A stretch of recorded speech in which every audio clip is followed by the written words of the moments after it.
Well mga kapopong, kumusta? Anyway, bago ko pala simulan ng video na ito, ay mayroon muna akong isang katanungan sa inyo, ha? Isang tanong, isang sagot. Naniniwala ba kayo sa mga alien? Well, okay lang ba na i-comment mo muna ang iyong sagot sa baba? Well, alam niyo naman siguro na kapag pinag-uusapan ang patungkol sa alien, most especially sa generation natin ngayon, ay totoong minsan nagiging katatawanan na lang ito. Subalit, ang malupit naman na nangyayari ngayon ay kapag kasi ang usaping alien nadala at pinag-usapan sa kongreso ng isang bansa, ay totoong ibang usapan na talaga yan. Yes mga kapopong, hindi kasi madadala ang usaping alien o UFO man yan sa kongreso kung ang mga tao naman na nagpupush nito wala naman talagang konkretong mga ebidensya. Well, sa madaling kwento, ay parang ganito nga yung nangyayari sa Mexico kahapon, na itong dalawang pinaniniwala ang katawan ng mga aliens ay prinisinta mismo sa harapan ng mga politiko na nandoon. Which is ang pinakamalaking katanungan naman ngayon, ano nga ba talaga ang layunin o goal nitong mga tao na ito? Sa kung bakit nila prinisenta itong mga ito? Di ba ayon naman sa kanila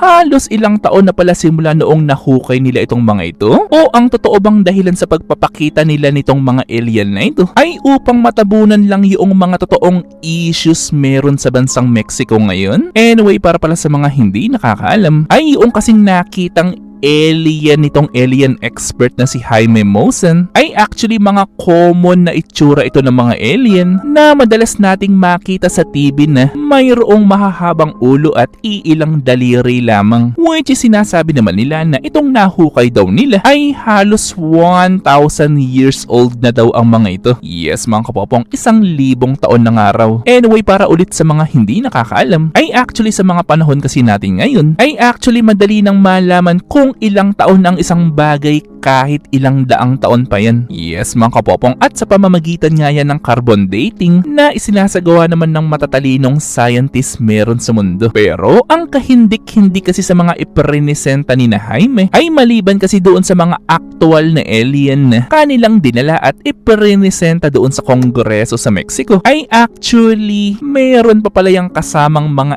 x-ray. Anyway, itong nasa harapan nyo ngayon ay parang isang 3D enhanced images noong kanilang daladala. Subalit sabihin man nating mayroong mga ganitong ebidensya ang grupo ni na Jaime, pero simula kasi noong mabalitaan naman ng mga eksperto sa Amerika ang patungkol dyan sa mga alien na yan, ay alam nyo ba na tinawanan lang nila ang mga ito? Yes mga kapopong, tinawanan nga lang ng ilang scientists sa Amerika na mayroon pa ngang ilan sa kanila na nagsasabi na kakainin daw nila ang kanilang mga daliri kung mapapatunayang totoo ang inilabas ni na Jaime. Na dagdag pa nila na yung carbon dating daw kasi actually madali naman daw para sa kanila bilang mga eksperto na dayain niyang carbon dating na yan. At yung ilang eksperto naman ay sinasabing itong mga x-ray na inilabas daw ni na Jaime ay posibleng isang computer generated images lamang, or in short mga peke nga lang daw. Pero ang pinakamalaking tanong naman ngayon ay ano naman kaya ang gagawin ng kongreso sa Mexico patungkol nga dyan sa mga alien na yan? At papaano nila mapapatunayan na mga totoo nga yung mga yan? Well, syempre ang madaling kasagutan naman dyan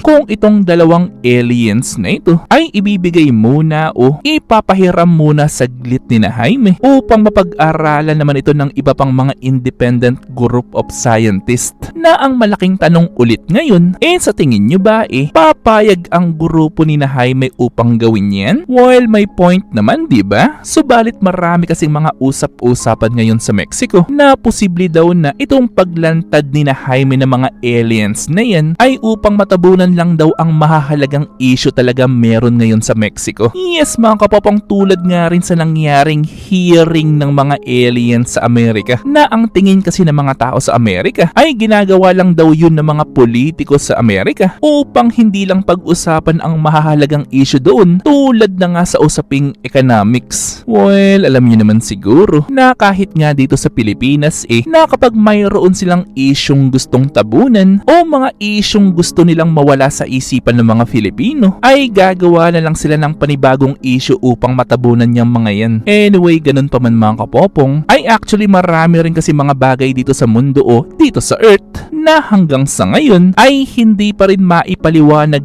kahit ng matatalino pang mga scientist. Pero ang tanong ko naman sa inyo ngayon ay mayroon rin ba kayong pagkakataon sa inyong mga isipan na minsan napaisip rin kayong mayroon talagang mga aliens? At mayroon na ba kayong mga personal experiences patungkol sa usaping aliens? Well, syempre gusto kong malaman ng inyong mga extraordinaryong istorya. So, i-comment lang yan sa baba. Ito ay aking babasahin ng personal at pupusuan. At syempre kung may nalaman o natutunan ka sa video ito ay mag-subscribe ka naman. At nandito na yung inyong mga shoutouts. At kayo rin mga kapopong, kung gusto nyo rin magpa-shoutout o mag-request ng video ay i-comment lang yan sa baba. At muli itong yung teacher Popong na nagsasabing, Te amo!